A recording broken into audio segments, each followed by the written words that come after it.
All right, so this is still the AM show, and we're getting into our conversation, one of the conversations we're hoping to have this morning. Now, the Ghana Union of Traders Association has declared it will pass on to the consumer the additional cost that is expected to come for importers with the reversal of a reduction in benchmark values, which takes effect today. Finance Minister Ken Ofori-Atta announced the reversal in the 2022 budget. Initiated in 2019, the policy was expected to, among others, reduce the cost of importing certain class of goods. With the policy set to be reversed, vehicles, sugar, spaghetti, palm oil, among some 32 commodities to be affected whose import cost will increase. First Vice Chairman of GUTA, Clement Boateng, says importers will pass on the extra cost to consumers. The timing of the reversal of this benchmark value is not right, and we think it is going to have a very negative impact on businesses. We all know that this reversal has come about as a result of lobbying of AGI, but we think AGI don't have the capacity to produce the things that the benchmark value has been taken off. And so we think GUTA has an unfinished business with government. We will still continue to engage government and see what best could be done. But as you have said, it is going to take effect from tomorrow. So if it takes effect from tomorrow, then consumers should brace themselves up for price increase, because no businessman, importer or exporter is Father Christmas, and for every cost that is going to be incurred by importer or businessman will definitely be passed on to the consumer. So if it takes effect from tomorrow, consumers should brace themselves up for price increment. But we think, like I told you, we still have an unfinished business with government. We will still continue to engage government and see, how possible best, this benchmark, reversal, could be, changed. So the Ghana Revenue Authority has actually issued a statement to that effect, indicating that the sack takes effect from today. Now, this also brings you this other bit. I'll come to the statement in a bit, but then GUTA has also been accusing the Association of Ghana Industries of lobbying government to reverse the policy. Clement Boateng contends that the AGI does not have the capacity to produce the items which will be affected under this policy. Look at our total metric tons of rice that the country is supposed to have, which is about 800,000, and we are just those who are producing it are in the range of 300 to 400,000. Then that shortfall, where do we get it from? We still have to import it, and if we have to import it, and then you have reverse this benchmark reduction, then definitely prices is going to be up. So we think government must take a second look. Government should not be pushed to the wall, or should not be lobbied by those who are seeking their own self-interest. But governments must look at the totality of the Ghanaians and the purchasing power of the Ghanaians. That is the bottom line. It is not about somebody's interest. If the person has got the capacity to produce, what is the point in sitting in a plane, traveling so many kilometers away, renting a hotel, and then incur those costs there if I can get the product in Ghana here? This is the situation is that they don't have the capacity to produce now. So it should be a gradual process, but not a short-term policy that within the shortest possible time government says we are reversing the benchmark value. I don't think it's right, and governments must take a second look at it. Now, for his part, the Executive Director of the Ghana Importers and Exporters Association, Samson Asaki Awingobet, has berated government for reversing the policy. He also claimed the reversal was not properly thought through, as he urges government to halt implementation and further engage stakeholders. We think that it's not the right time. Look at the economic situations of ordinary Ghanaians, their financial status, vis-a-vis. If they say government is the largest employer or the private sector, how many private within the 2019-2020, 2021, how many Ghanaians have gotten jobs and getting good pay? I strongly believe that it's not the right time. Look at the cost of living in the country now. And as my colleague just said, what are the capacity that we have on those commodities that the benchmark value should be reversed come tomorrow? What is going to happen is that our friends from the AGI don't have the capacity, to the best of my knowledge. They are not, even if they have their factory sitting there, they don't have they are not producing up to optimum, and they know that it's not about the benchmark values that is making them not producing up to optimum. It's as a result of the cost of borrowing in this country. It's as a result of the cost of utility tariff in this country. And so they knowing very well. And as I said, very soon, AGI will expose. They will be exposed by the African Continental Free Trade that is coming on board very soon, where we have people in South Africa, Kenya, and the rest are borrowing at a lower rate, are using lower utility tariff, can produce up to optimum, and they are going to bring their product into this country as well and sell, and we will take it there. All right, and the items to be affected include crude and refined oils, finished aluminium products, as well as toilet facial tissue and towels, biscuits, pharmaceutical products. Others include chocolate products, clinker, cement, mosquito coils, ceramic tiles, agricultural inputs such as machetes, fruit juices, tomato paste, selected soap and detergent products, lubricants, alcoholic and carbonated drinks and beverages are also going to be affected. Now, we're joined right now on Zoom by Clement Boateng, who is with with GUTA. Good morning to you, Clement. Yeah, good morning, Israel, and how are you? I'm well, and Happy New Year to you. Many happy returns. Okay. So now, you guys have been making your point about how this is going to impact you and how you intend to just simply pass on whatever it is to traders. But government has a point when they say that what they're trying to do essentially is to try and bring up local industries, don't they? Yeah, Israel, good morning once again to your viewers as well as your listeners. Israel, what we are all craving for is industrialization. Industrialization, we all know, is the way to go. Yeah. Morning. So therefore, we are not against the industrialization agenda of the government. Hello? Yes, we're listening. Hello? Yeah, we can hear you, Clement. Can you hear me? Yes, we can. Okay, yeah. So, like I said, we are not against the industrialization agenda of the government. But, what we are telling the government to do is to hasten slowly. Currently, we all know that our industries don't have the capacity to meet the demands of the Ghanaians. And so, therefore, we want the government to hasten slowly.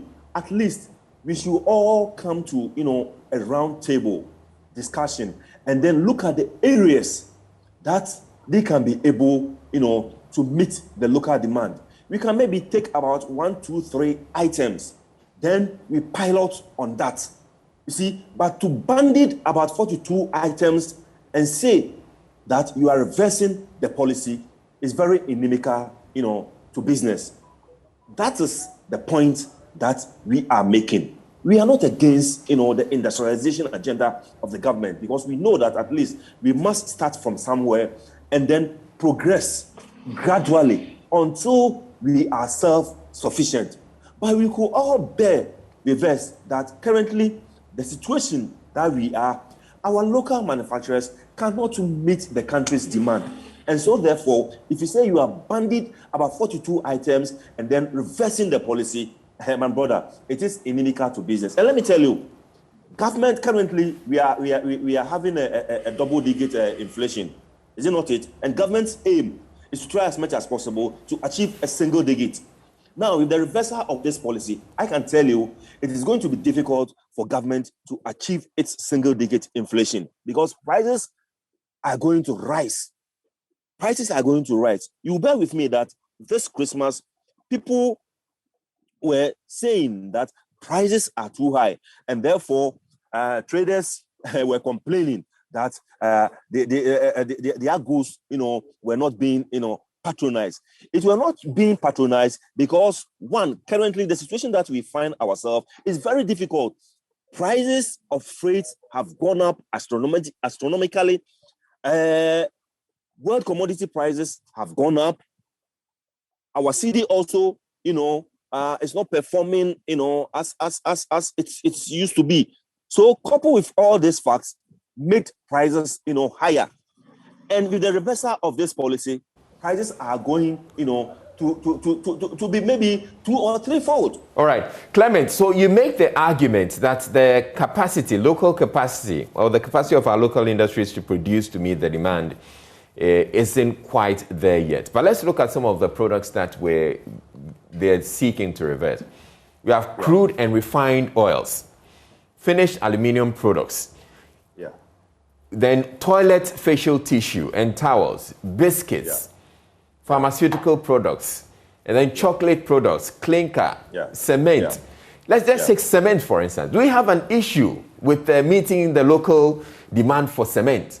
We don't. Okay. You see, that is why I said that at least maybe we should pick about 2 or 3 or 4 items and then pilot. We all know that currently we have about, I think about, is it 8 or 9 or 10, cement manufacturing countries? Yes, locally. Companies. Yeah. Locally. Yes. And we all know that, in fact, they are doing well. They are doing well, but still, the cost of cement, keeps on rising. Why is it that we have all these factories here, but still cost of cement keeps rising? It means that still they are trying as much as possible to meet the local demand, but the capacity they have not as yet produced to the full capacity. So once we have about 10 companies and then they are trying to do well, this is the area that maybe we have to focus and then try and then pilot. You made mention of toilet paper. Yes. Yes, we have companies here that are also, doing well in that regard. Then we have companies here also that are also, doing well in manufacturing of biscuits. You see, these are the areas that maybe government must, try, to focus, resource them in terms of finance, so that they'll be able, to produce to capacity. What is the point? Right, it looks like we have a problem with Clement's connection. Let's go to Professor Lord Mensah. He's actually been with us for a while now, and we're bringing him in to get to help to analyze all that's happening.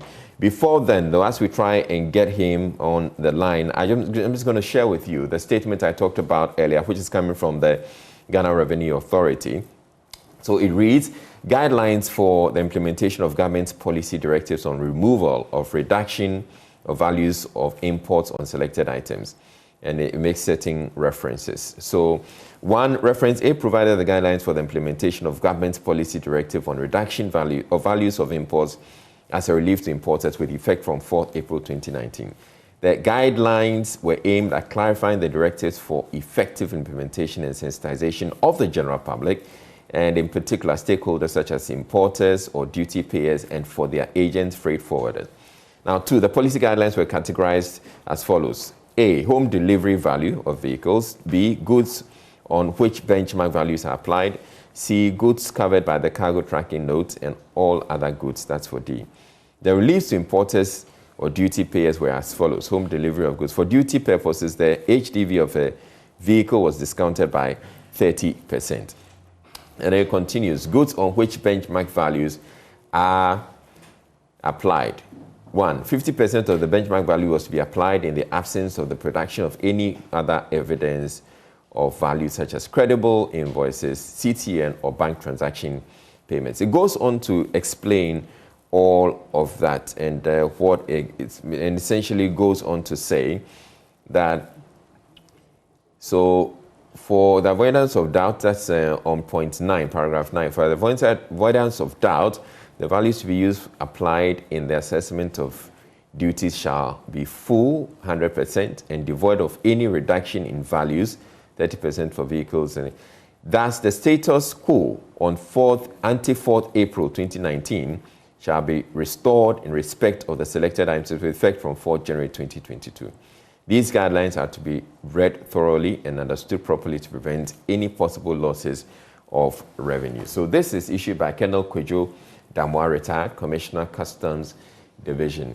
So essentially, government is saying that, or the Ghana Revenue Authority is saying that we're going back to the period before 4th April 2019, when anything you import, the value that's on which they calculate the duty is 100%. We're going back to that point because what they did was after 4th April, government decided that, or the GRA said, all right, let's discount the values. So if it's 100%, we'll discount some to 30%, some to 50%.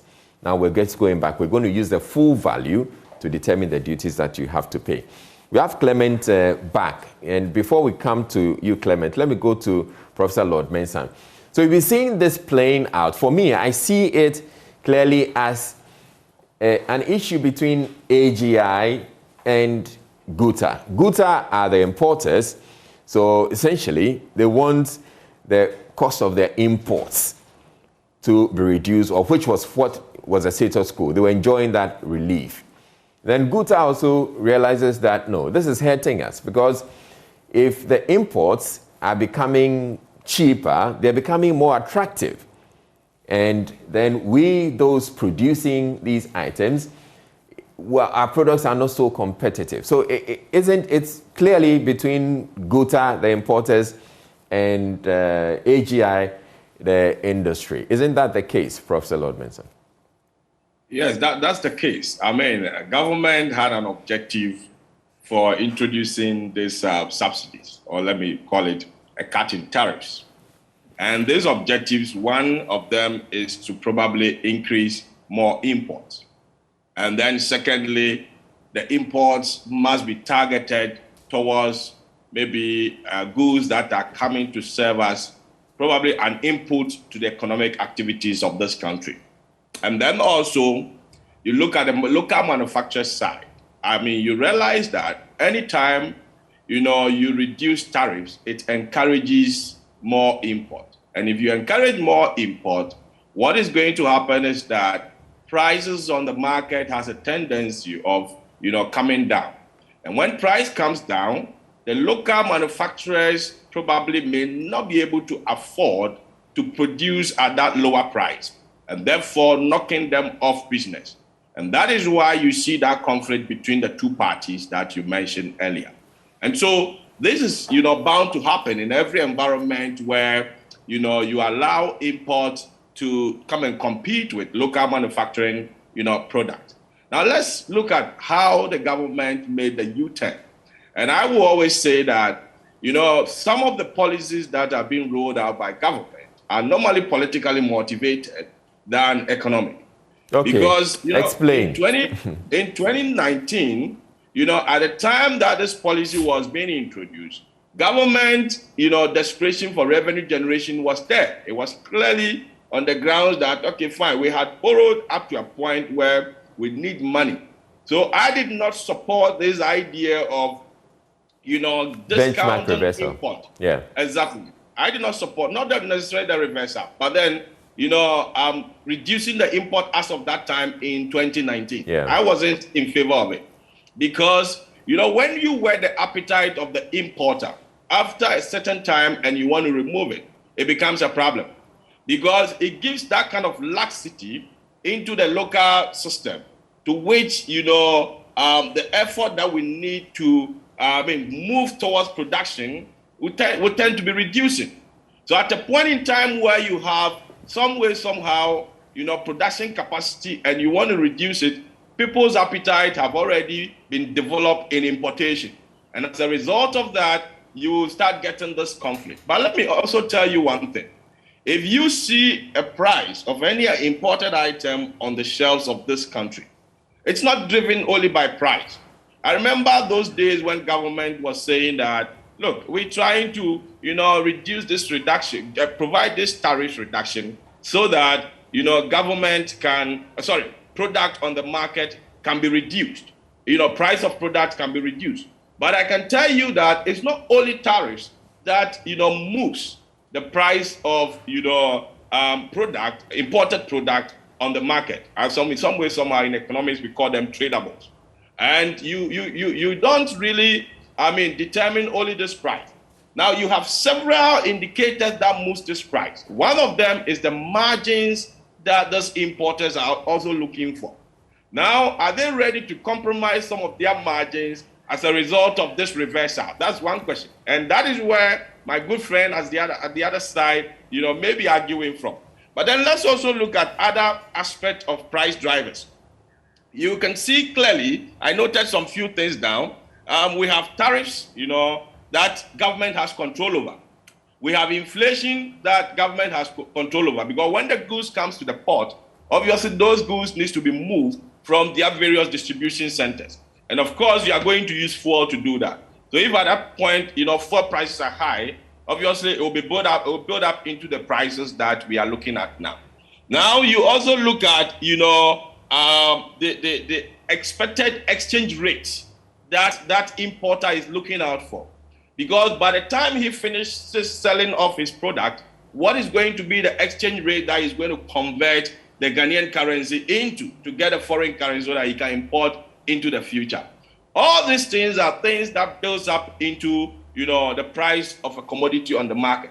So if you say that you are providing tariff reduction, and as a result of that, you're going to have, price reduction on our market, you might be making a mistake, because, all these indicators goes up into the price, and you will not know, whether it is making impact. The last time I heard from the finance minister, he gave an indication that they've been providing the subsidies for importers, but prices of commodities on the market are not going down. Then I said, yes, I've been vindicated, in 2019. When I said that, have we done the research to know that the price of import product on our market is mainly determined by tariffs?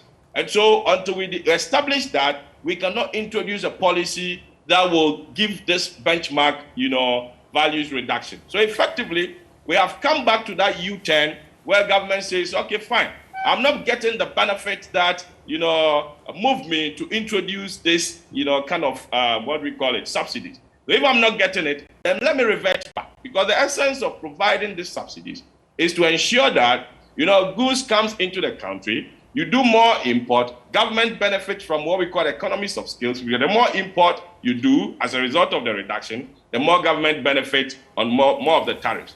And then secondly, getting more product coming into the system increases economic activities.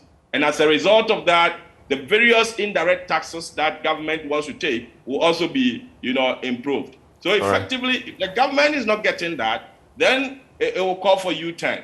Yeah, that is what happened in this country as we speak now. So Prof, I've been speaking with we've been speaking with Clement, and Clement is still on the line, and he makes the point that governments, they don't quite have a problem with government reversing the policy, but they feel that the approach should have been different. They are looking at more like a piloted phase of it, so that you select some items.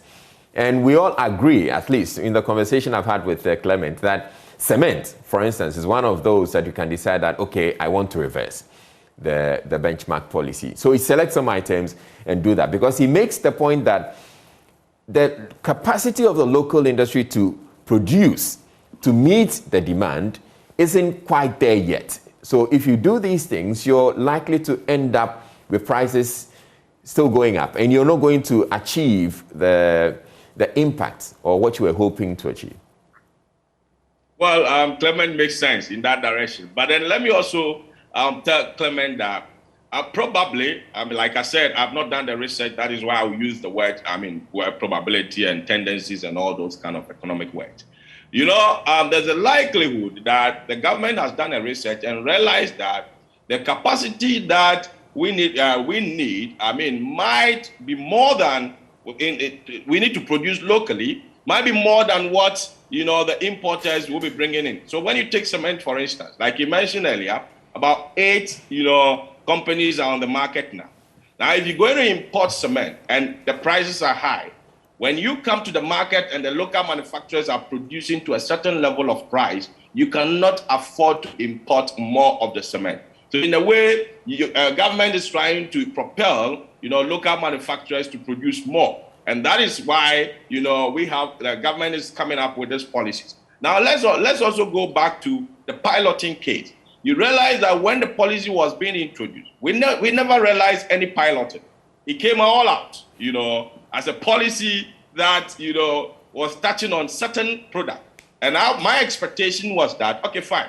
These products are products that are more sensitive as far as the economic demand is concerned in this country. And so therefore, if we are targeting them, then probably we know what we are doing. And like I said earlier, it could be that the political, force behind that policy was more than the economic force. And that is why the government has made U-turn. And, I'm not surprised to see these agitations coming from Clement and his people. All right. So Clement, Prof makes the point that the decision by government to actually introduce this benchmark policy or discount imports was not based on any economic, reasons, but more political.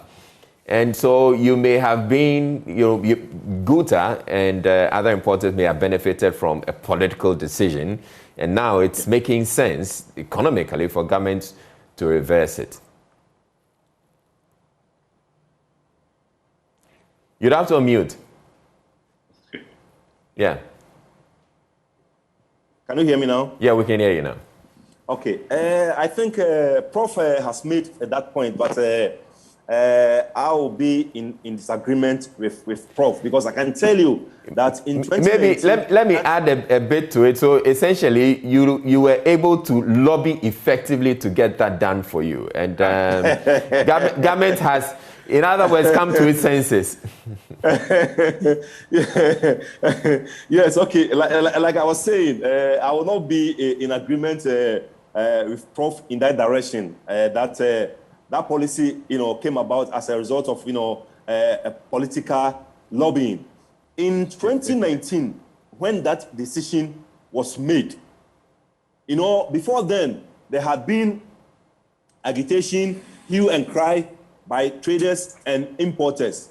And government was also losing a lot of revenue, because at that time, because duties were very high, we were not doing importation. And even if we were doing importation, most of our people were channeling their cargoes through Togo and then Cote d'Ivoire. So government realized that they were losing a lot of money, and then GRA was not...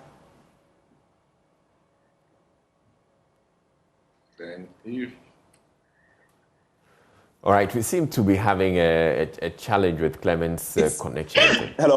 Yeah, Clement, yeah. Hello? Can you hear me? Yeah, we lost you for a bit, but yeah, we can hear you. And so therefore, the Vice President, in its own wisdom, constituted a committee which toured some of the ports in the West Africa sub-region to ascertain, what was happening there in terms of, duties.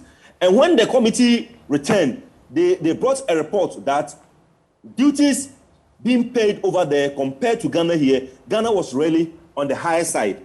And that was the reason why people were not channeling their cargoes through Tema and Takrade. And so therefore, what GUTA was saying, that as far as we are concerned, what we want is a reduction in duties. So whatever government will do, to reduce duties is what we are seeking to achieve.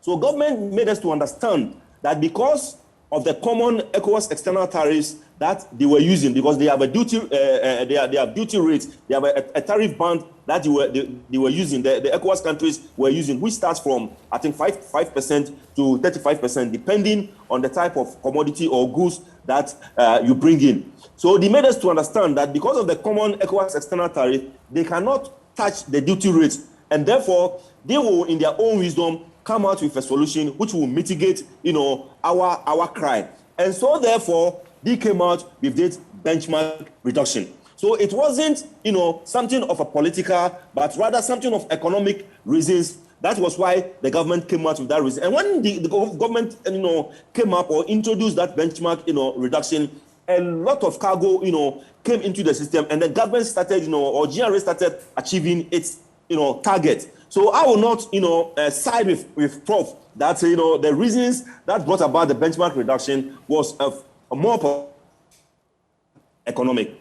Now, Clement, one other point that he made was, yes, government was hoping that prices would come down if they offered the discount. Yes. Let me come to that point. Did the prices really come down, or probably government after a while realized that? No, prices really came down. Prices really came down until recently, because of COVID. Where we get our suppliers, they were not working. We are all aware that world commodity prices, have gone up, freight have gone up, and that is the reason why before we went for Christmas, traders were crying, and then consumers also were crying that when they go to market, goods are on the higher side. And so, therefore, they weren't able, to patronize goods. This all came about as a result of the factors that I have enumerated. But until that, prices really came down. You see, benchmark reduction policy brought about stability of prices, and then also it's brought about reduction in prices until recently. The problems that I've enumerated, started, coming up, and then prices, started going up a bit. Whoever says this benchmark policy didn't bring prices down, I will not side with that person. Otherwise, prices would have, had it not been this benchmark reduction, prices would have been much higher. Clement, Prof also argues that another aspect of it is profiteering on the part of the importers, and so they tend to want to take advantage. And the prices, they want to protect whatever profit margins that they're making. And so even though they could reduce the cost of the items or the prices of the goods that they're selling, they choose not to, so that they can make some fantastic profits. And probably if you, GUTA, and the importers were willing to take some cuts and make some sacrifices, everybody else will be happy. That is also not true. You see, we are in a global world, and the market that we are in currently is very competitive. We import throughout the world. Some bring their goods from Asia, from Europe, from America, and so therefore the market is very competitive. So you cannot, cut throat. Gone are the days that traders, and for that matter, maybe importers or businessmen do profit of maybe over 30-40%. Right now, even when you are lucky to even make a profit of 10%, then you are lucky, because the market is very competitive. So you don't need to overcharge or overprice your wares. Otherwise, you lose out of business. So that one is also not true. The profit that we are making is just minimal and very moderate.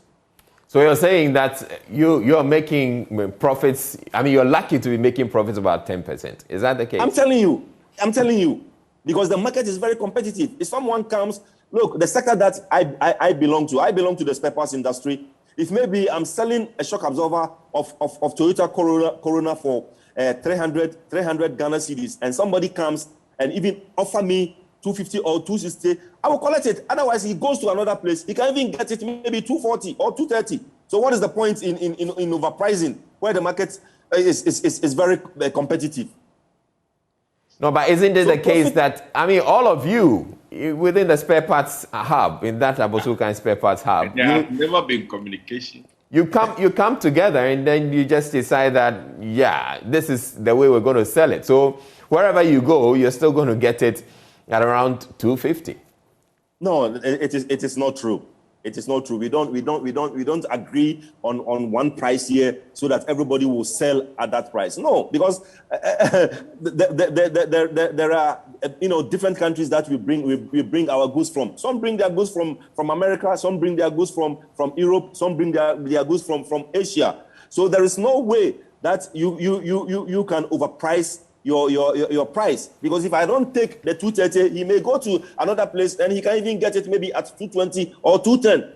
So what is the point? If I come and I sell and I make 10 cedis, 20 cedis, 30 cedis profit, it's good, rather than to overprice, my goods and then sit here and at the end of the day, I'll not be able to sell anything. Yeah. Prof, now what the GUTA is saying is that what we should be expecting is that there's going to be an increase in the prices of the affected products. Now, that wouldn't help the economy, would it?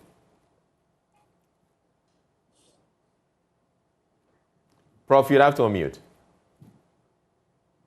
Thank you very much. I'm sorry for speaking with my mic muted.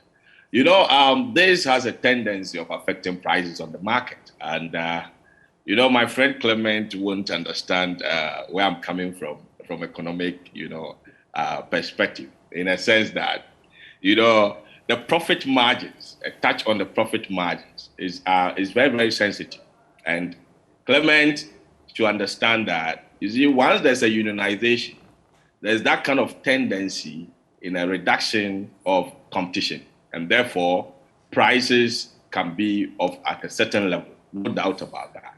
And looking at the importation, once you have product crossing even a border to Togo, there's a likelihood that you transact in dollars. So the exchange rate, and then whether you are importing from China, importing from Germany, you importing from the exchange rates, have a way of communicating, which we can talk about that triangular kind of impact. So if the dollar is going up, obviously it has a tendency of affecting the pound, it has a tendency of affecting the yen. And even when you are importing onions from Burkina Faso, you transact in dollars. So we cannot say that you are importing from different, sources. But we need to understand that, yes, obviously I expect that the consumer will suffer the brunt of this decision. And in the end, prices are going to be high.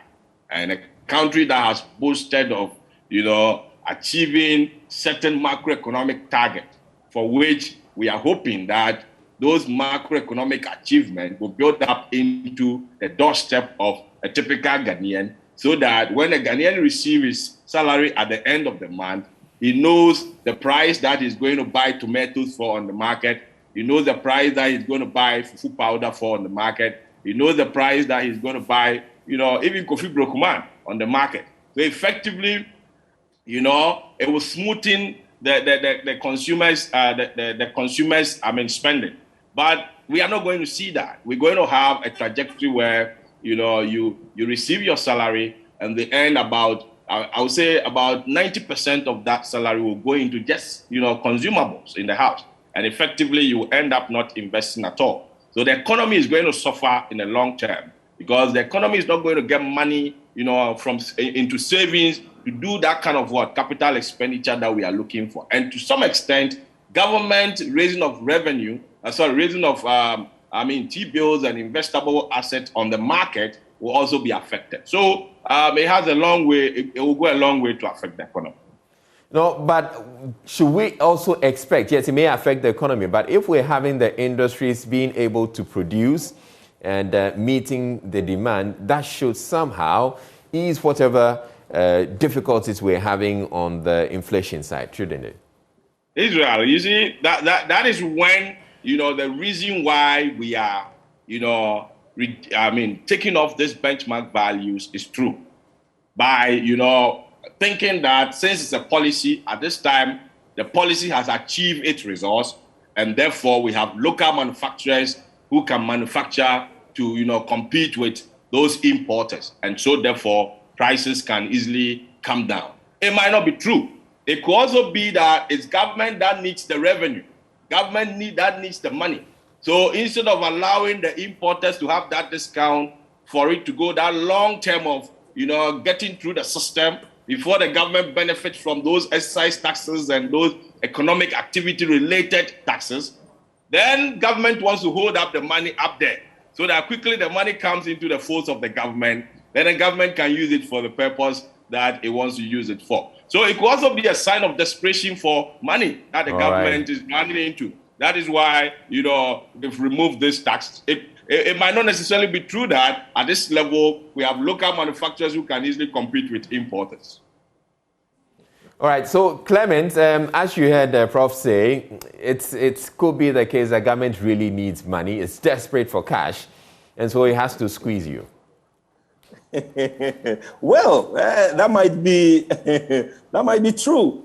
Who knows? But if it is true, then government must come clearly and say that at this point, we need money for infrastructure development, and so therefore we are reversing this policy so that you pay 100% duty for us to be able to rake in more revenue for development, rather than to put the blame on an AGI and then say that we want to encourage local manufacturing, and that is the reason why we are reversing this policy, because we all know that the local manufacturers don't have the capacity to produce the 42 items that they have listed. And that was the reason why in my initial comments I said that let's select maybe 3-4 items that we all know that they can be able to produce, so that we will all back them. We all back them, because I made a point that if I can get my supply locally, what is the point sitting in a plane, traveling kilometers, more kilometers away, and rent a hotel and then made my purchases over there, whilst I can get the item locally. So these are two reasons that Prof has given. We don't know which one really backs government's decision to reverse this policy. But GUTA, our doors are still open. We have called for a further stakeholder engagement with AGI and whoever matters in the industry, so that we can all sit down and find an amicable solution to this. But we are against the banditing of 42 items, to reverse the policy.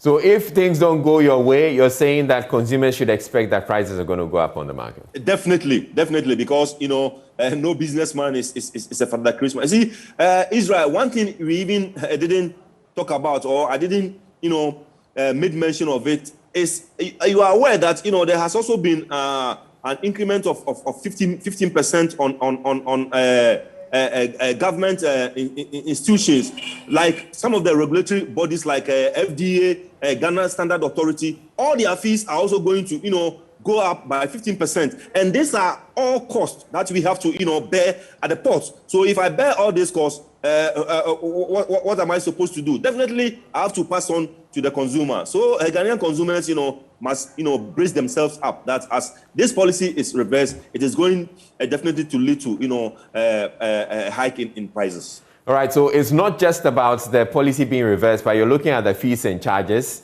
that government is so all that will come together. Yes, we pay all these fees also at the ports. We pay all these fees at the ports. The regulatory bodies, Energy Commission, Food and Drugs Authority, Standard Authority, we all pay.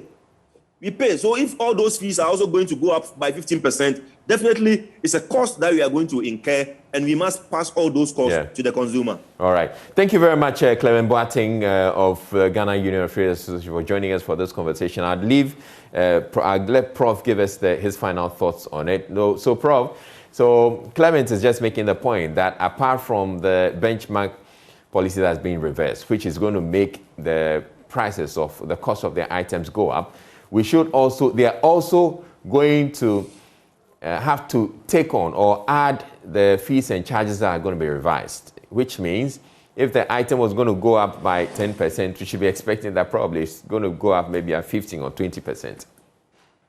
Yeah, obviously. I mean, that is bound to happen. And there's a hidden one that Clement doesn't want to come out clear on it, which is their margins. At what percentage are they ready to sacrifice their margins for this government discount? I mean, he says their margins are already low.